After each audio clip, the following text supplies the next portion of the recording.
So if you handed a digital marketer $1 right now and you told them, hey, turn this into $41, where where do you think they'd put it? Right. I mean, you'd immediately think, what, a viral TikTok campaign or, Facebook ads? Exactly. Or some like crazy new artificial intelligence tool that's supposed to revolutionize everything. Oh, for sure. But according to the Direct Marketing Association, it's none of those. It is actually the most boring, ancient tool on the internet. The email inbox? Email inbox, Mm. a 41 to 1 return on investment. I mean, for every single dollar you put in, you are getting 41 back.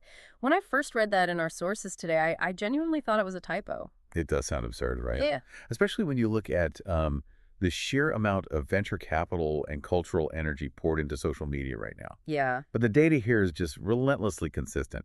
We actually have a massive 4-year study in the sources by a data analytics firm called Custora. Oh, right. The Custora study. Yeah. And they didn't just poll a few marketers. They analyzed the actual online buying patterns of over 72 million customers. 72 million. That is a massive sample It's size. huge. And they tracked this across 14 different industries, too. Wow. And their conclusion was that over 40 times as many actual purchases came from links in emails than from Facebook or Twitter combined. 40 times. Yeah, 40 times. I mean, let's stop and look at the mechanism there, because a gap that massive is just too big to ignore.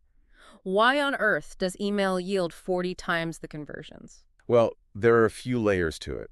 My instinct is that it comes down to the fundamental difference between like an owned audience and a rented audience, combined with the marginal cost of distribution, Exactly. That's the economic side of it. Right, because every time you want to reach someone on a social feed, you are essentially paying a toll to an algorithm. Yep. Either in literal ad dollars or in the exhausting labor of creating hyper-viral content just to be seen. Which is exhausting. But with email, the marginal cost of hitting send to one person or to, say, 10,000 people, it's virtually zero. The economics heavily favor the inbox, absolutely. But there is also a really profound psychological difference in the user's state of mind. What do you mean? Well, think about when you are scrolling a social feed. You are in what we call a lean-back state. Okay. You are looking to be passively entertained, right? Maybe looking at a friend's vacation photos or watching a quick comedy sketch. Right, you're just killing time. Exactly. But when you open your email, you are in a lean-forward state. You are there to process information, manage your life, pay bills, or communicate with colleagues. Oh, that makes sense. You're already in work mode. You are fundamentally primed for decision-making. Which honestly perfectly frames the mission of our deep dive today. We are unpacking the core promise of a book called Email Persuasion by Ian Brody. A fantastic book. It really is. And the goal here is to understand how the humble email became the ultimate engine for business growth and, well, more importantly, the specific mechanical steps of how to build that engine yourself. And Ian Brody's own backstory is the perfect cautionary tale for anyone currently exhausting themselves on the social media hamster wheel. It really is. His story represents a trap that millions of creators and business owners fall into today. So many people. Because when Brody started his consulting business back in 2007, he played the internet game perfectly according to the standard rules. Right, he did everything right. Yeah, he focused entirely on generating site traffic. He blogged relentlessly to win the Google search algorithm. He built a massive 6-figure following on Twitter. Yeah. He became recognized as a top blogger in the sales and marketing space, so by every visible metric, he was a giant success. He had the vanity metrics completely locked down. And I mean, I see this all the time. People with hundreds of thousands of followers, massive engagement numbers, the little blue check marks. Yeah, the illusion of success. Exactly. The illusion breaks when you look at the actual balance sheet. Brody actually admits in the book that his revenue growth was completely detached from his popularity growth. He was getting the retweets, but he wasn't getting the paying clients. He was achieving broad visibility but zero intimacy. And, well, in high-value consulting, intimacy and trust are the currency that actually drives a transaction. Wow, broad visibility but zero intimacy. That's a great way to put it. Yeah, and a colleague literally had to force him to try email marketing. Brody had been resisting it because, like a lot of people, he thought it felt dated or, I don't know, maybe too aggressive. Spammy, yeah. But the shift in his business was immediate and structural. Today, the book notes that roughly 70% of his coaching clients and over 90% of his product sales originate directly from his email list. That's insane. The Twitter following was just noise. The email list was the actual business. That pivot is just staggering, and it highlights a really critical reality about where professional attention actually lives. Yeah. We have a study here from McKinsey that puts this into perspective. If you are employed or you run a business, you spend roughly 2.5 hours a day just processing business emails. 2.5 hours. Yeah. Every single day. That is 50 hours a month inside that specific digital environment. We complain about it, we call it a chore, but it is undeniably where the commerce of the world takes place. And that intense daily engagement is why the central thesis of Brody's book is so powerful. He argues that email is the ultimate tool for scalable, personalized follow-up. Right. Think about the standard model for a business website. The industry data shows that up to 70% of website visitors show up once, look around, leave, and never return. Up to 70% just vanish. Just gone. So if you are relying purely on site traffic, your entire business model is essentially passive hope. You open your digital storefront and just cross your fingers that the person walking by remembers to come back months later when they actually need your service. Which is a terrible strategy for growth. Yeah, passive hope doesn't pay the bills. Right. Email marketing flips that dynamic entirely. You move from passive hope to active engineered engagement. Okay, engineered engagement. Yeah, because when someone gives you their email address, you no longer have to wait for them to remember you. You can proactively build trust, establish a human connection, and, ethically guide that prospect toward a sale on a timeline that you control. You are essentially shifting the point of sale from your public website to their private inbox. Exactly. Okay, so I understand the macro theory here. It's the difference between hoping someone walks past your billboard versus having a direct phone line to their desk. That's a good analogy. But if we drill down into the mechanics of this, having that direct line is useless if they never pick up the phone. Or, in this context, if they just swipe the email into the trash folder without even opening it. Right, the dreaded delete swipe. We have to figure out how to get past the psychological friction of the unread bold text. How do we hack their psychology just enough to get them to click open? Well, you are identifying the single most critical point of failure in any email system. The subject line. The subject line. If the subject line fails to trigger an open, the brilliantly crafted story inside the email, the perfectly designed product, the flawless automated sequence, they all mean absolutely nothing. It's game over before it begins. Exactly. To solve this, the book leans on a fundamental copywriting formula developed by the legendary advertising copywriter Gary Bencivenga. Okay, Gary Bencivenga, let's hear it. The formula is I equals B plus C. Interest equals benefits plus curiosity. Interest equals benefits plus curiosity. Okay. It sounds clean, but I kind of want to pressure test it. Sure. Because if I look at my own inbox right now, I see subject lines like monthly company update issue 42 or new features added to our software. Oh, terrible. There is exactly zero benefit in those and absolutely zero curiosity. Why do so many smart companies write such terrible subject lines? They write them because they are communicating from their own internal perspective, not the reader's perspective. The company thinks issue 42 is important because, they spent a month writing it. So they're proud of it. Right. But the reader only cares about one thing. What's in it for me? Exactly. Let's apply Bencivenga's formula using one of Brody's own successful examples. The subject line is, the real secrets of LinkedIn. Okay, let's deconstruct the mechanism there. The benefit is pretty obvious, right? I want to know how to use LinkedIn to get more leads or a better job. Yep.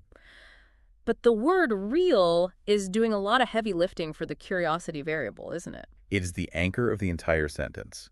By adding the real secrets, it creates this subtle cognitive dissonance. Because it implies what I know is fake. Exactly.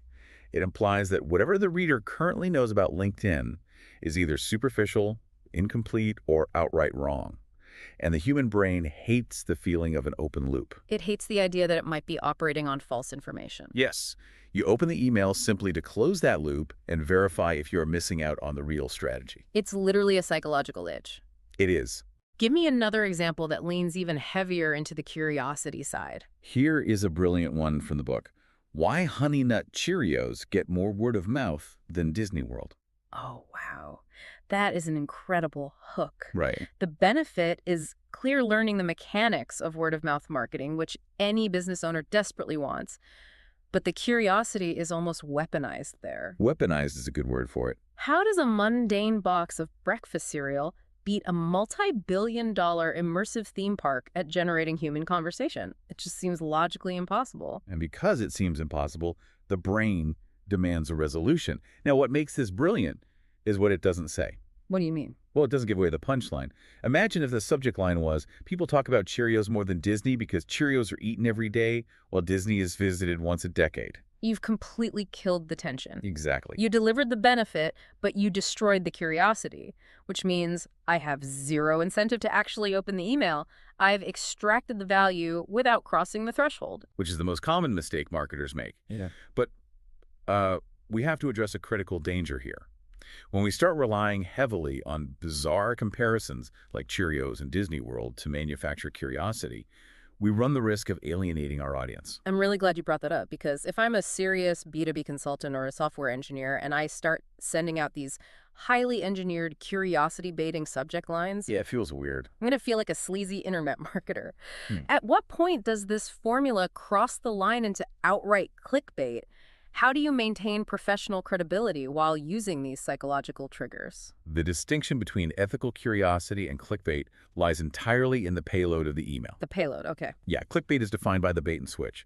It promises a massive revelation in the subject line and then delivers a hollow, useless, or completely unrelated piece of content in the body. Right. If you use the Cheerios subject line, your email must deliver a genuinely insightful, well-researched, and applicable lesson on word-of-mouth marketing that satisfies the magnitude of the promise. So the mechanism is bait and deliver, not bait and switch. Okay. If the payoff matches the setup, you actually build trust because you prove to the reader that opening your emails is always worth their time. Precisely. You are conditioning them to associate your name in their inbox with high-value resolution. Wow. But the subject line is only half of the gateway. Let's assume you've mastered the formula. They click the subject line. In the absolute first fraction of a second that the email renders on their screen, before they process a single word of your carefully crafted copy, they are hit with a visual first impression. The layout. And the data shows this impression dictates whether they stay or bounce. This is where we really need to talk about the physical layout of the email, because the prevailing wisdom in the corporate world is that branding is everything. Oh, absolutely. My inbox is flooded with these highly produced emails. They have massive hero images at the top, perfectly formatted columns, HTML buttons with drop shadows, and like an array of social media icons at the bottom. They look like expensive mini magazines. They really do. And according to the data Brody presents, that is the exact opposite of what you should do if you want to generate engagement. Wait, really? Yeah.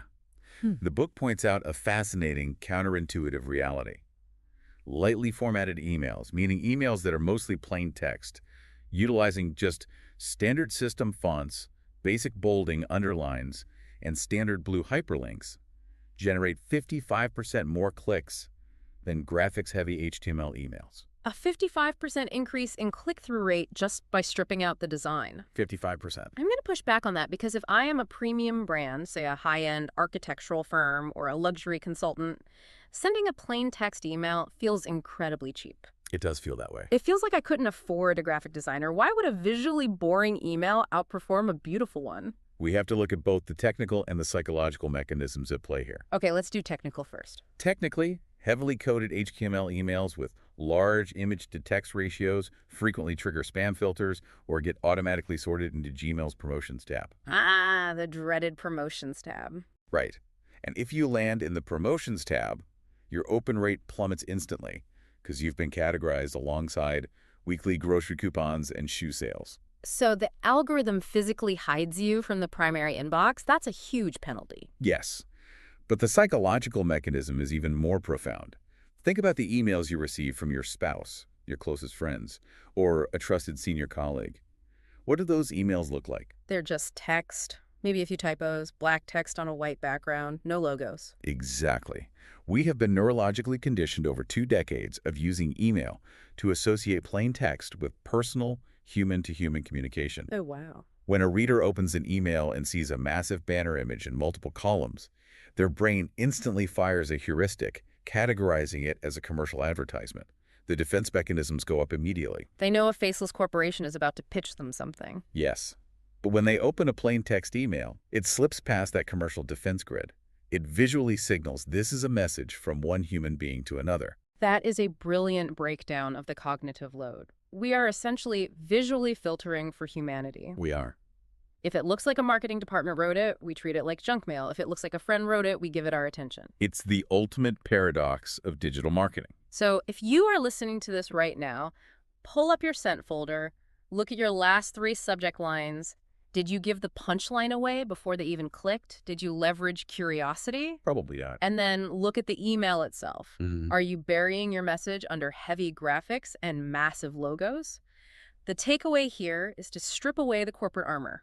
Write and format your emails as if you are sending a quick, valuable note to a respected colleague.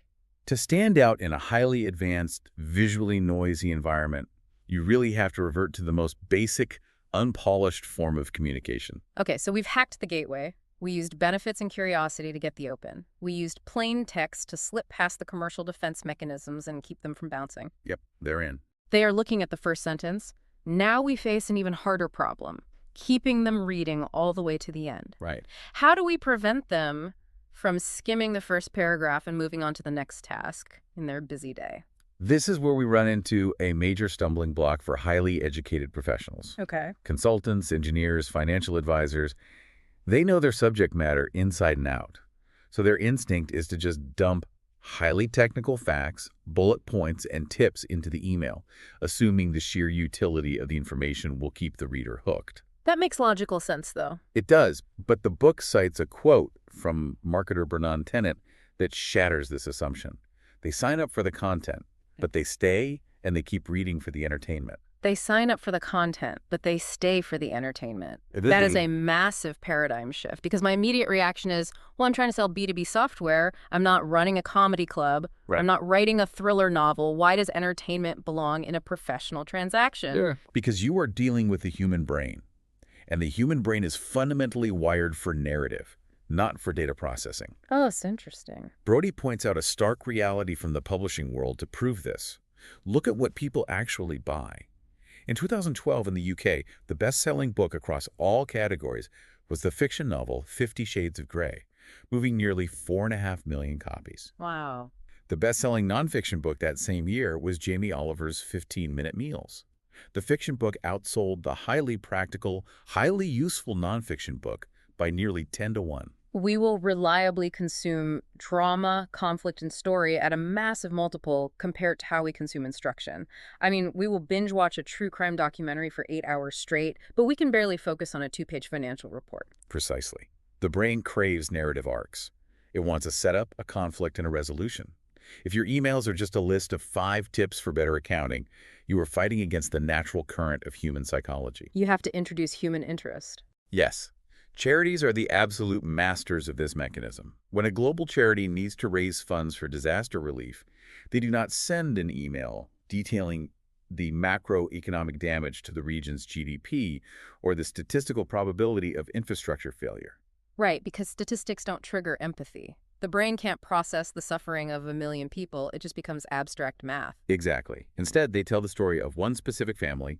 They tell you the name of the mother, the age of the child, and the exact physical obstacles they faced trying to find clean water that morning. They focus entirely on the human element. And that narrative drives the donation.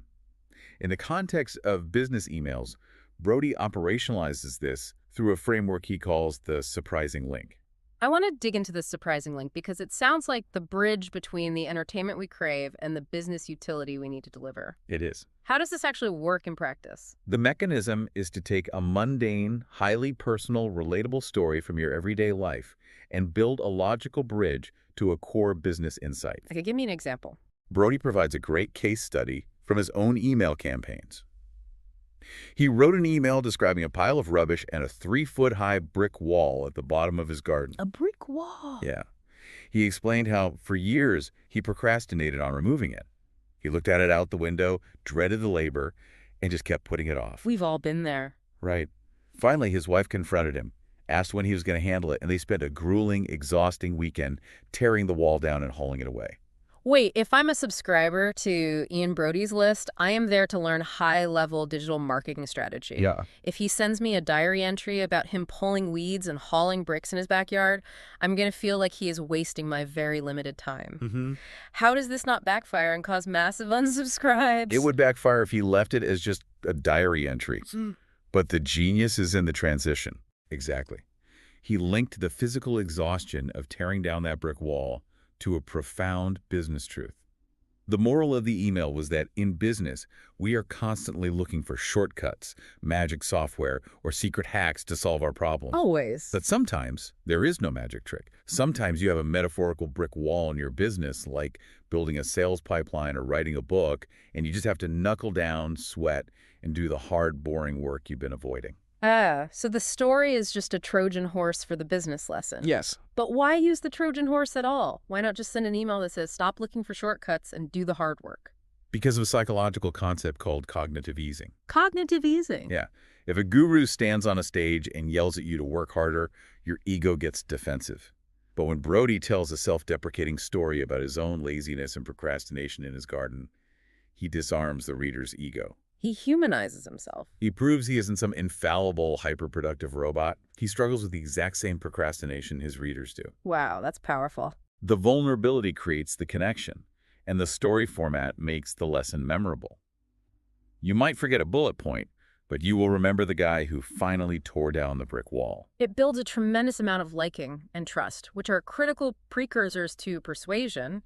And the book takes this concept of narrative even further, right? Looking at copywriters who essentially treat their email lists like a television audience. Yes, the book highlights the strategy of Daniel Levis, who pushes this to its absolute limit.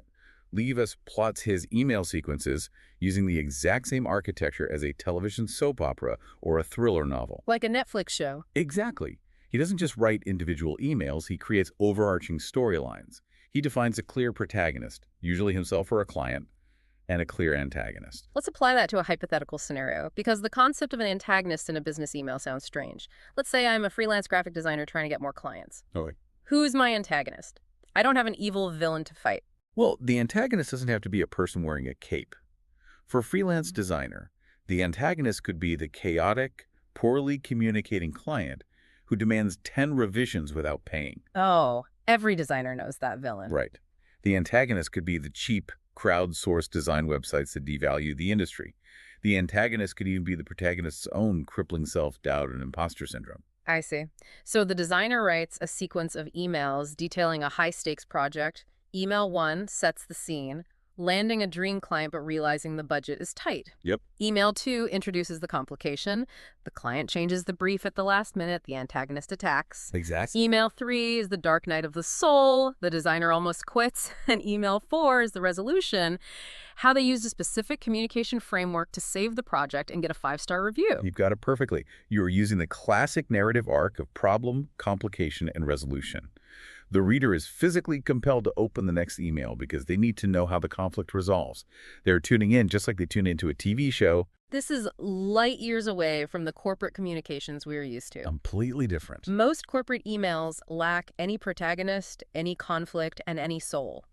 They read like they were scrubbed of all personality by a committee of risk-averse lawyers. Which is precisely why they failed to convert.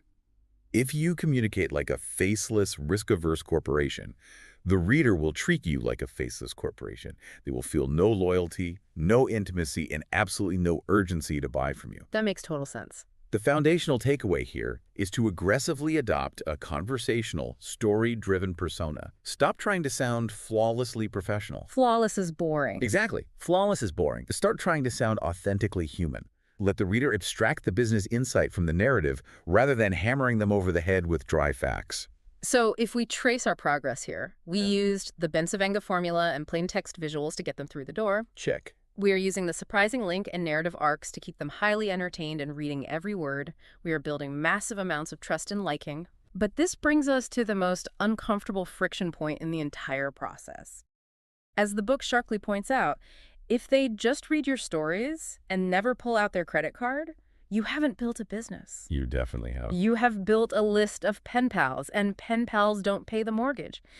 So how do we transition from entertaining them to actually asking for the sale without ruining the relationship? This is where the psychology of the creator usually breaks down.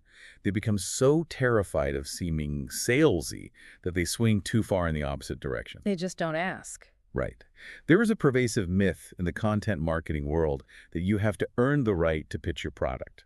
It's often popularized as the jab, jab, jab, right hook philosophy. Oh, Gary Vaynerchuk's concept. Yeah, the idea is that you must send 3, 4, or 5 purely educational free emails before you are mathematically permitted to send one email that asks for money. I'll defend that approach for a second, actually. Sure, go ahead. It feels incredibly polite.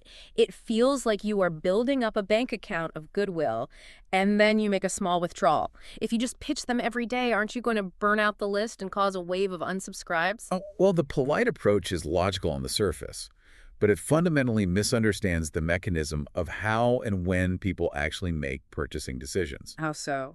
Brody argues vehemently against this delay strategy. The fatal flaw of the wait-to-pitch method is the assumption that everyone on your list is on the exact same timeline. What do you mean by that? Imagine someone subscribes to your list at midnight on a Tuesday. How do they do it? Often, it's because they have a burning, painful problem right in that moment, and they are actively looking for a solution to buy. They're desperate for help. They are in what we call a window of need. If you force that person through a polite 2-week educational drip sequence before you even mention that you have a premium software or a consulting package that solves their exact problem, you are doing them a huge disservice. You are denying them the solution they want to buy today. Exactly. By the time you finally get around to pitching them 2 weeks later, their window of need has closed. Or worse, they bought the solution from your competitor. That is a brilliant point. We assume we are controlling the narrative, but the prospect is operating on their own internal timeline of pain and urgency. Exactly. So, if the delayed pitch is flawed, what is Brody's solution? Is he advocating for aggressive, hard-sell emails every single day? Not at all. Brody advocates for a philosophy where you can, and actually should, sell in every single email, provided you use a specific mechanism. The seamless transition. The seamless transition. Yes. You don't send a screaming BOY now broadcast every day. You write your engaging, entertaining story, and then you smoothly pivot to a logical extension of that story. Break down the mechanics of a seamless transition for me. Let's go back to our hypothetical freelance designer who just told the story about managing a chaotic client. Okay. How do they pitch their premium consulting service at the end of that story without ruining the vibe? The transition relies on a casual, low-pressure invitation. At the end of the client story, the designer simply adds 1 or 2 sentences. Like what? Something like, dealing with scope creep is one of the hardest parts of freelancing. If you found this breakdown helpful, and you want the exact contract templates and script frameworks I use to manage high-end clients, I put them all inside my freelance mastery course. You can click here to see everything included. That is incredibly subtle. It doesn't read like a pitch at all. It reads like an addendum. Exactly. There's no countdown timer, no aggressive red text, no desperate plea for their money. None of that. Yeah. It operates on the same social mechanics as a friend recommending a good movie or a useful app. Right. If a friend discovers a great new piece of productivity software, they don't email you a 31-point list of features with a blinking buy button. No, they sound insane. They just casually mention, hey, I started using this tool to manage my inbox. It saved me 3 hours this week. You should probably check it out. It is confident, it is casual, and it places the option in front of you without applying coercive pressure. It's the difference between a high-pressure timeshare presentation and a waiter casually asking if you'd like to see the dessert menu. That's a perfect way to look at it. And the book structures this entire flow around a classic marketing framework, right? AIDA. Yes, AIDA is the architectural blueprint for this little and often strategy. It stands for attention, interest, desire, action. And you can map this perfectly onto a single daily email. Let's map it. Break it down. Okay, so attention is your Bensavenga subject line. It breaks their preoccupation and gets them to click. Got it. Interest is the opening hook of your story. The first sentence that makes them want to know what happens to the brick wall or the chaotic client. Okay. Desire is the body of the email, where you explain the business lesson and agitate the problem they're facing. You're making them realize they need a fix. And finally, action is that seamless transition at the end, offering the dessert menu. But it is crucial to understand that the action doesn't always have to be a multi-thousand-dollar purchase. Right, because if you only ask them to buy a $5,000 consulting package and they aren't ready, they just do nothing. How do we train them to take action if they aren't ready to buy? You build a behavioral conditioning loop by asking for micro-commitments. Micro commitment. Yeah, if you train your audience to passively consume your emails like a television show, never clicking, never replying, they form a habit of inaction. You just read and delete. Right. And when you finally ask them to pull out a credit card, the psychological leap is just too massive. So you start small. In your emails, ask them to click a link to read a deeper article. Ask them to hit reply and tell you their biggest struggle with marketing. Ask them to click a link to answer a one-question poll. Wait, so the actual data from the poll isn't even the point? Not really. The point is the physical act of moving their mouse, clicking the link, and engaging with your brand. Precisely. You are building muscle memory. You are training their brain that interacting with your emails results in a positive outcome, like receiving a personalized reply from you or getting access to a cool piece of data. Exactly. So when they have said yes to 5 small risk-free actions over a month, saying yes to buying a $50 product feels like a natural continuation of a behavior they are already comfortable with. It's a ladder of yeses. A ladder of yeses. This completely reframes the concept of selling for the listener. I mean, stop waiting for some magical internal clock in your prospect's head to tick over into buy mode. You cannot control their timeline. You really can't. What you can control is the frequency of the offer. The mantra of this strategy is that little and often beats big and infrequent. Don't save up all your sales energy for one massive high-stress launch week twice a year. No, just calmly, confidently offer the next logical step at the end of every entertaining conversation. It completely eliminates the anxiety of selling. It transforms a high-stakes transaction to a continuous, natural progression of a relationship. It really does. I love the theory. It's elegant. But if we look at the practical reality of implementing this, a massive problem emerges. The time commitment. Exactly.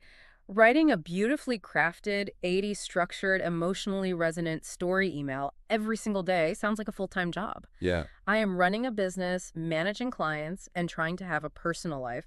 I cannot be Ernest Hemingway every morning before I've had my coffee. How do we execute this level of intimate conversation at scale without suffering complete creative burnout? You've hit the exact friction point that stops most businesses from succeeding with email. The answer to the burnout problem is leveraging the technology of automation. Ah, okay. Specifically through the use of autoresponders and behavioral sequencing. This is where you transform from an artisan handcrafting every message into an architect building a machine. Okay, let's look at the mechanics of the machine. An autoresponder is essentially a sequence of pre-written emails triggered by a specific event, right? Exactly. It allows you to follow up relentlessly, systematically, and flawlessly without expending any daily willpower. You do the hard, creative work of writing the emails once, and the software delivers them infinite. Set it and forget it. To understand the scale of what's possible, the book highlights how a massive online publishing company like Mindvalley handles this. Okay. For their core, high-ticket products, they don't just write a 5-day welcome sequence. They engineer pre-programmed autoresponders that are over 100 days long. 100 days. Yeah. That is over 3 months of automated daily communication. My immediate thought is that if I receive an email from a company every day for 100 days, I'm going to unsubscribe by day 10 out of sheer annoyance. You would unsubscribe if every email was a hard pitch. But Mindvalley understands the architecture of attention. They carefully balance the diet of the sequence. Good diet. Yeah, if we break down a hypothetical long-term sequence, it might look like this. Week 1 is purely about paradigm shifts, shattering the prospect's false beliefs about their problem. Week 2 introduces inspirational case studies to build belief that a solution is possible. Week 3 focuses heavily on those micro-commitments, asking for survey replies to build the habit of engagement. Ah, weaving it all together. And seamlessly woven throughout all of this, using those soft transitions we discussed, are the invitations to purchase. Wow.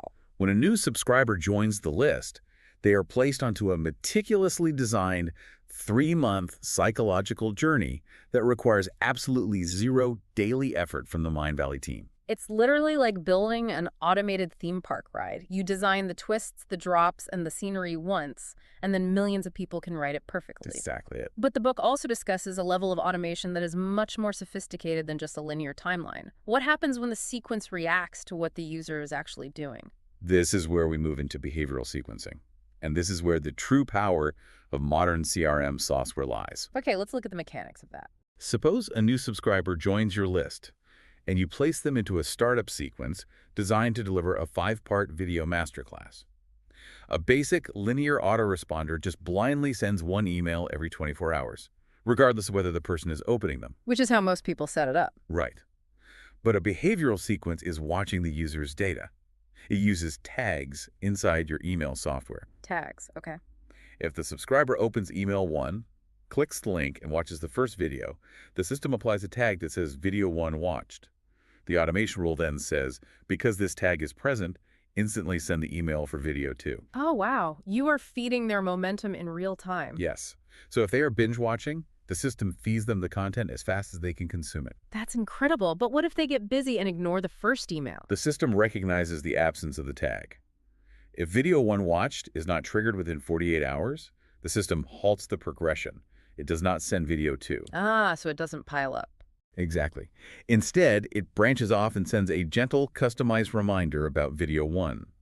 It ensures that highly engaged subscribers move rapidly toward a purchase, while busy subscribers aren't overwhelmed by a backlog of unread videos that makes them feel guilty and unsubscribe. That is incredibly powerful. It's like setting up tripwires on a conveyor belt.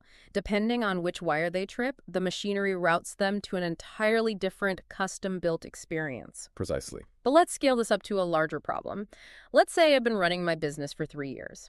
I have a list of 10,000 people. Okay. Some of them are absolute beginners who just found me. Some of them are advanced veterans who have already bought 2 of my courses. If I want to launch a brand new, highly advanced consulting package, how do I talk to that list? You were describing the classic problem of the middle ground. The middle ground. Yeah.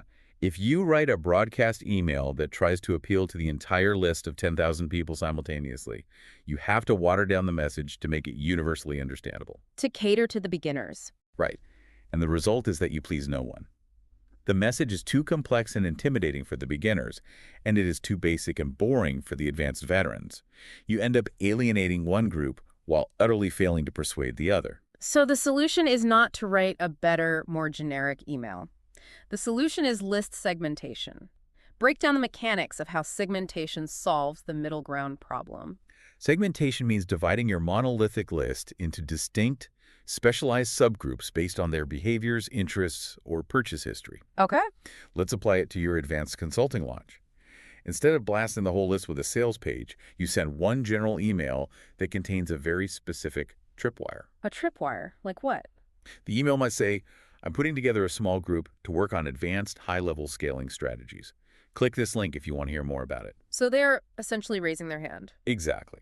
When a subscriber clicks that specific link, the software applies a tag. Let's call it interested in advanced consulting. Out of your 10,000 people, maybe only 500 click the link. Now, the magic happens. You instruct your software to send the intense 5-day launch sequence only to the segment of people with that specific tag. Oh, I see. The other 9,500 people never even see the launch emails. Precisely.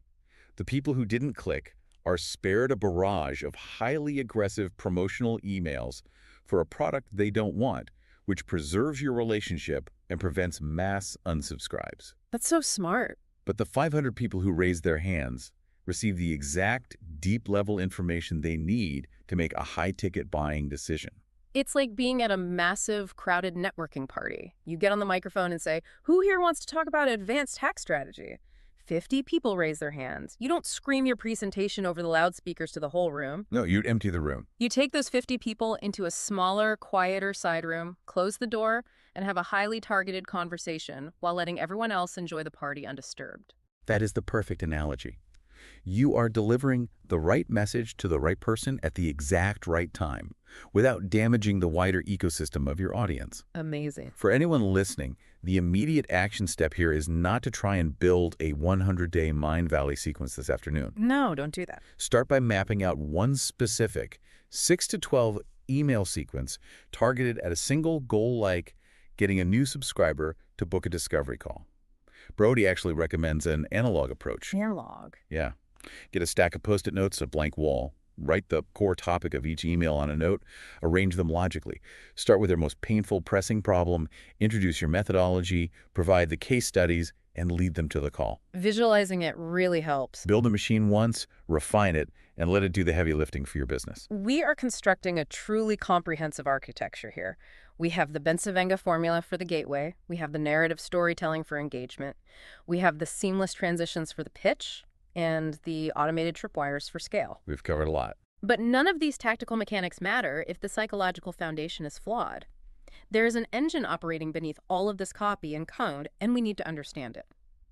What is the fundamental science of influence that makes these strategies actually work on a human brain?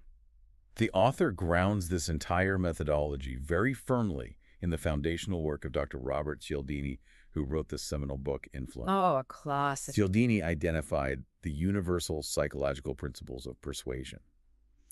But before we break down those specific principles, we have to address the elephant in the room, the ethics of influence. Oh, yeah. The word persuasion carries a lot of negative baggage. It really does. When I hear persuasion tactics or psychological triggers, my mind immediately goes to the stereotypical sleazy used car salesman. Yeah. It feels like we are talking about manipulation, tricking someone into buying something that goes against their own best interests. Which is a totally valid fear, but Brody makes a very sharp, uncompromising distinction between ethical persuasion and manipulation. What's the distinction? Manipulation is coercion.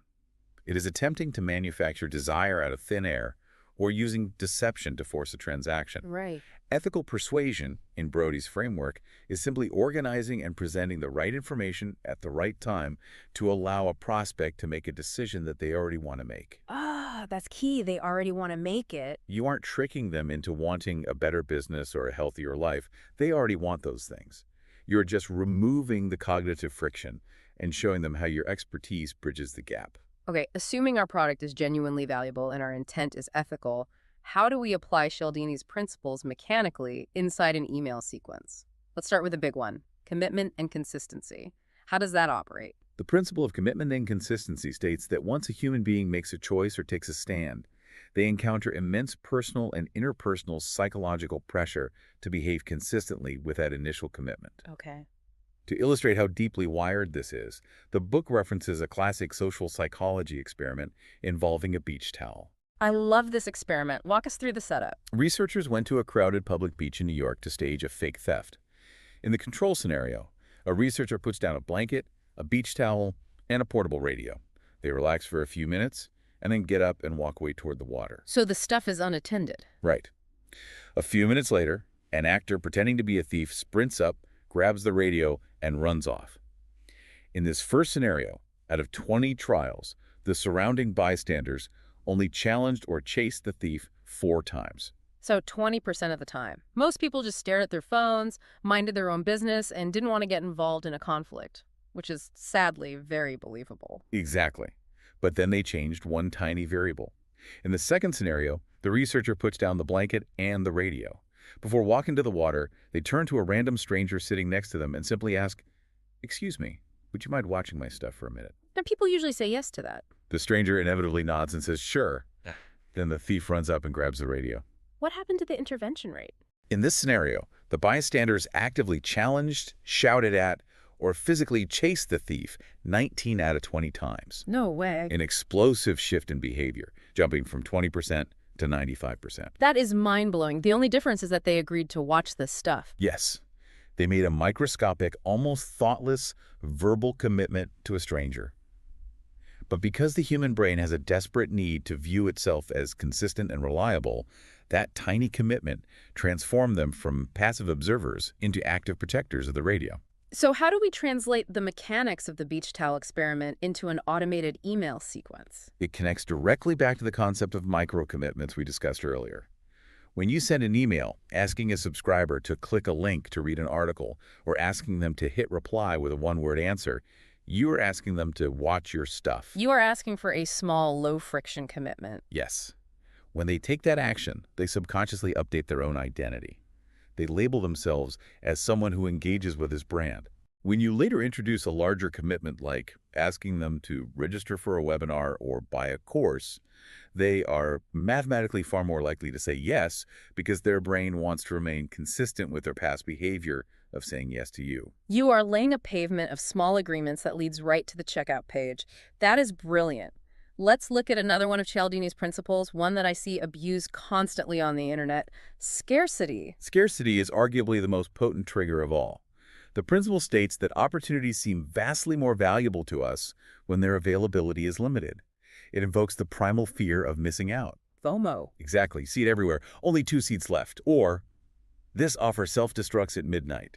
And it is so exhausting because it is so often fake. I've been on landing pages where a massive red timer is counting down to 0, and if you simply hit refresh on your browser, the timer magically resets to 24 hours. It is an insult to the user's intelligence. It is insulting, and worse, it permanently destroys your authority. Right. Brody has an absolute, unbreakable rule regarding this.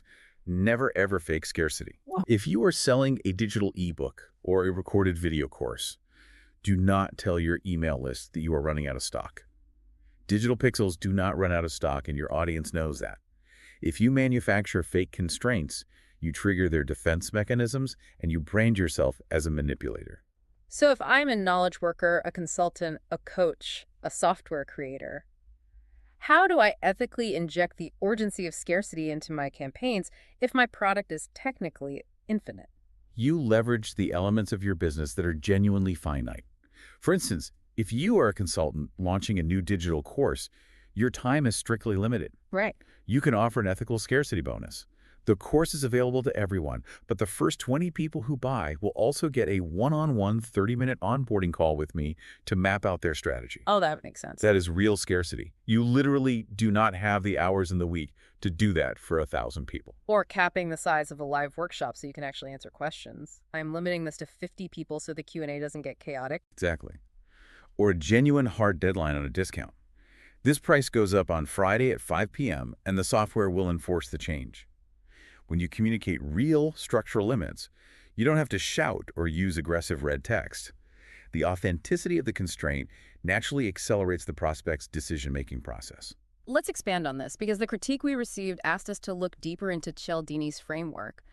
What about the principle of reciprocity? How does that mechanism work in the inbox? Reciprocity is the evolutionary instinct that when someone gives us something of value, we feel a deep psychological obligation to give something back.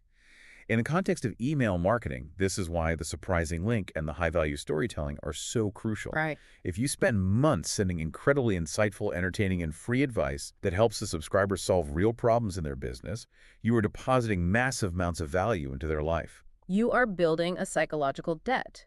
So when you finally make the seamless transition and ask for the sale, they don't feel like they're being pitched. They feel an internal nudge to balance the scales by supporting your business. Precisely. And this ties perfectly into another principle: liking. We prefer to say yes to requests from people we know and like. This is the exact mechanism behind the plain text emails and the vulnerable stories about the brick wall in the garden. By shedding the corporate armor and showing your flaws, you become likable. It's fascinating how all these principles intertwine. Plain text builds liking because it feels human, but ironically, it also builds Cialdini's principle of authority, because the desperate, graphics-heavy HTML emails look like a cheap salesman begging for attention. The plain text, casually confident email looks like an industry authority who doesn't need to try so hard. That is a highly astute observation. True authority doesn't need to shout. And finally, you amplify that authority with social proof.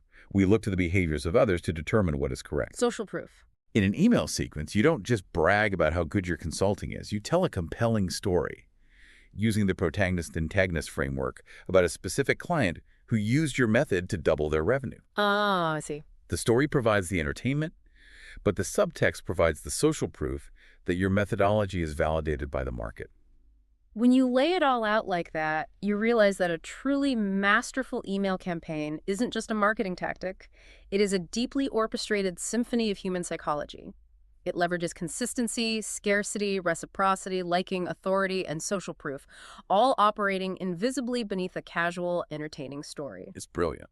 And this synthesis brings us to the underlying worldview of Ian Brody's entire philosophy: All of this, the Bensavenga formulas, the CRM tagging, the behavioral sequences, the psychological triggers, they all rest on one unshakable foundation. Business is fundamentally human. Even when the transaction is mediated by fiber optic cables, servers, and automated software, at the other end of that email address is a real human being. They have real anxieties, real aspirations, and a deep desire to be spoken to with respect and empathy. The most effective way to grow a business is not to shout at them through a megaphone, but to sit down next to them, understand their world, and clearly illuminate the path to the outcome they desire. Empathy, operationalized at scale. Yeah. That is the genius of this system.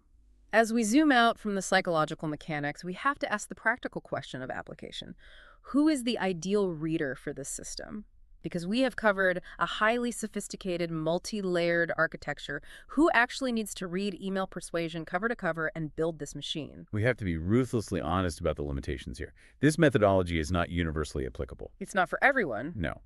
If you run a high-volume e-commerce brand selling cheap, commoditized goods like $3 phone cases or generic shoelaces, this system is massive overkill. Yeah. The profit margin on a $3 widget does not support the labor of building a 100-day behavioral sequence.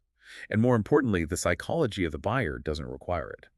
No one needs a deep, trusting, vulnerable relationship with a brand just to buy a pair of shoelaces. They just need a discount code and a clear photo. Right. The transaction is low friction, low risk. So where is this mandatory? This book is specifically engineered for the knowledge economy. It is for consultants, coaches, freelance creatives, financial advisors, and B2B software founders. Okay. If you are selling high-value services or premium knowledge, you are not selling a widget. You are essentially asking a prospect to trust your brain. You're asking them to let you inside their business, their finances, or their life. That is a high-trust, high-friction purchase. If I am going to hire you for a $10,000 consulting contract, I have to know you, like you, and trust your authority implicitly before I sign that wire transfer. Exactly. And that level of trust cannot be built with a viral 15-second dancing video on TikTok. It requires sustained, intimate, intelligent conversation. This book is for the expert who has incredibly valuable knowledge, who gets phenomenal results for the clients they do have, but who struggles to convert a passive, skeptical audience into active buyers. It's the antidote to the content hamster wheel. I talk to so many brilliant professionals who are exhausted. They're spending 20 hours a week trying to hack the LinkedIn algorithm, trying to go viral on Twitter, constantly screaming into the void for a fleeting moment of attention. It's a grind. This system is the escape hatch. It is for people who want to build a predictable, controllable asset. It is for professionals who want to build their authority quietly, ethically, and effectively, far away from the noise of the public feed. It is about migrating your business from rented land, where algorithms dictate your survival, to owned land, where your relationship with the list is the ultimate security. Which brings us to the final thought I want to leave you with today. We mentioned at the beginning that the inbox is the most powerful social network, but I think it goes deeper than that. The inbox is one of the very last sacred, highly curated spaces left on the internet. It really is. Think about the architecture of your digital life. When you open a social media app, you are surrendering control. A black box algorithm designed by a corporation to maximize your dopamine and screen time decides what you see. But your inbox is fundamentally controlled by you. You guard that email address. You only input it into a form if you genuinely believe the person on the other side has something valuable to offer you. It functions like an exclusive club. An invitation to enter someone's inbox is a privilege that they have explicitly granted you. Exactly. When a prospect gives you their email address, they are unlocking the front door and inviting you into their digital home. Yeah. They are giving you a direct, unfiltered line to their professional attention. So the provocative question you have to ask yourself when you look at your marketing strategy is, how are you honoring that invitation? That's a great question. When you get inside their house, are you acting like a faceless corporation screaming promotional offers through a bullhorn until they kick you out? Or are you sitting down at their table, telling a captivating story, offering genuine empathy, and building a relationship that proves you are worthy of the space they gave you? That is the ultimate metric of success in this game. Long before you measure click-through rates or conversion revenue, you have to measure trust. And while we have deconstructed the massive architecture of this strategy today, The reality is that we have barely scratched the surface of the tactical depth Ian Brody provides in email persuasion. We have given you the blueprint, but there is so much more to the actual construction of the machine. If you have been listening to this and you feel a sense of relief, if you realize this approach could genuinely rescue you from the social media grind and transform how you scale your business, there is a natural next step for you. We have put together a complete, incredibly comprehensive audio experience that takes this YouTube overview and expands it exponentially. It goes into every single chapter of this book in immense microscopic depth. It is several hours of content packed with specific case studies, detailed templates for the exact words to use in your emails, and step-by-step mechanical instructions for setting up your CRM tags and automated sequences from scratch. It's all there. This isn't a high-pressure pitch. It is a deep educational opportunity for those who are serious about mastering this craft. If you want to stop renting attention and start owning your platform, check the link in the description to access that full experience. Dive into the mechanics, study the psychology, and start treating your email list like the phenomenal asset it is capable of being. Build a machine, tell the stories, honor the inbox, and the results will follow. Keep diving deep. What you just listened was the beginning of a full audio, way longer, explaining every single chapter of the book. If you would like to keep listening to the end and access to the full audio, you can access it with the link down below in the description and in the pinned comment.